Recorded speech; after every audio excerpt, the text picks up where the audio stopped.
ফের ভাগীরথী নদীতে স্নান করতে নেমে তলিয়ে গেল এক কিশোর। ঘটনার জেরে এলাকায় ছড়ালো ব্যাপক চাঞ্চল্য। ঘটনাটি ঘটেছে সোমবার বিকেল প্রায় 3টে নাগাদ নবদ্বীপ পুরসভার 21 নম্বর ওয়ার্ডের শ্রী চৈতন্য জন্মস্থান ঘাটের পাশে। তলিয়ে যাওয়া এই কিশোরের নাম সঞ্জয় সাহা, বয়স আনুমানিক 17। তার বাড়ি নবদ্বীপ পুরসভার 6 নম্বর ওয়ার্ডের প্রাচীন মায়াপুর মহাপ্রভু কলোনি এলাকায়। স্থানীয় পরিবার সূত্রে জানতে পারা যায়, পেশায় সেলুন কর্মী সঞ্জয় কাজ সেরে বিকেল প্রায় 3টে নাগাদ শ্রী চৈতন্য জন্মস্থান গঙ্গার ঘাটে সেখানে অন্যান্য যুবকদের সঙ্গে একটি টিউব নিয়ে স্নান করতে হঠাৎই ভাগীরথীর গর্ভে তলিয়ে যায় ওই কিশোর। খবর পেয়ে ঘটনাস্থলে ছুটে আসে নবদ্বীপ পুরসভা চেয়ারম্যান বিমান কৃষ্ণ সাহা ও স্থানীয় 2 কাউন্সিলর সুজিত সাহা ও ঝন্টুলাল দাস। পাশাপাশি খবর দেওয়া হয় নবদ্বীপ থানায়। খবর পেয়ে ঘটনাস্থলে শ্রী চৈতন্য জন্মস্থান গঙ্গার ঘাটে আসে পুলিশ বাহিনী ও বিপর্যস্ত মোকাবিলা দপ্তরের কর্মীরা। বিকাল 5:30 নাগাদ বিপর্যয় মোকাবিলা দপ্তরের ডুবুরিকে নামিয়ে খোঁজ চালানো শুরু হয়। যদিও বা সন্ধ্যে 6:30 নাগাদ তলিয়ে যাওয়া কিশোরের কোনো সন্ধান পায়নি বিপর্যয় মোকাবিলা দপ্তরের কর্মীরা। গঙ্গায় স্নান করছিলে, সেই সময় কি ও স্নান করছিল? ও এই জায়গাটা এই গঙ্গার এই সাইডটা করে স্নান করছিল, করতে করতে হট করে মানে ছেলেবেলা যেমন খেলে জলের মধ্যে খেলাধুলা করছিল।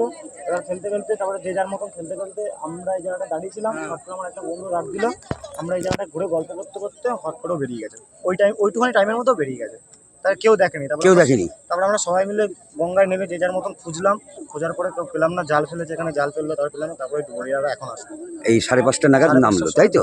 ও ডুবে গেছে কটা নাগাদ? 3টে, সোয়া 3টে বাজে, পুরোপুরি 3টে। তুমিও স্নান করছিলে সেই সময়? মানে ওর নামটা জানো? ওর নামটা হচ্ছে বিট্টু, ডাকনাম বিট্টু, আর ভালো নাম সঞ্জয় সাহা। আচ্ছা, ওর সেলুনে কাজ করতো এই আদ্যা মন্দিরের পাশে, তাই তো? তোমার নাম? আমার নাম প্রসেনজিৎ মন্ডল। তুমি কি এখানকারই বাসিন্দা? হ্যাঁ, আমার বাড়ি প্রতাপনগর পালবাজার।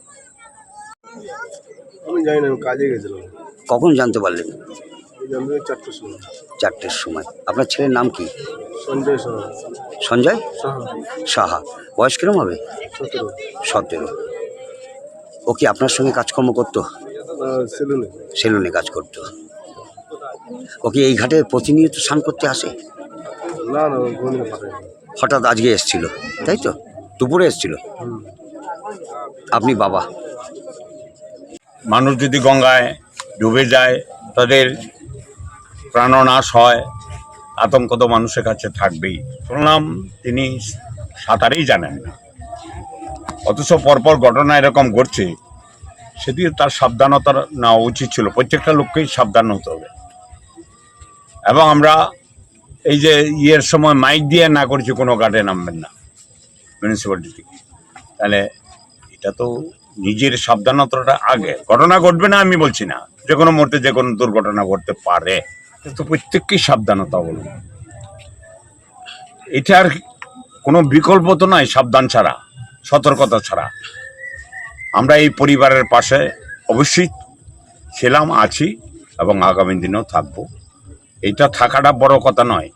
আমি থাকলেই বা পৌরসভা থাকলেই তাদের এই যে সন্তানটা চলে গেল, তার মা বাবা বা আত্মীয় স্বজন যারাই থাকুক না কেন, তাদের জ্বালা মিটবে না।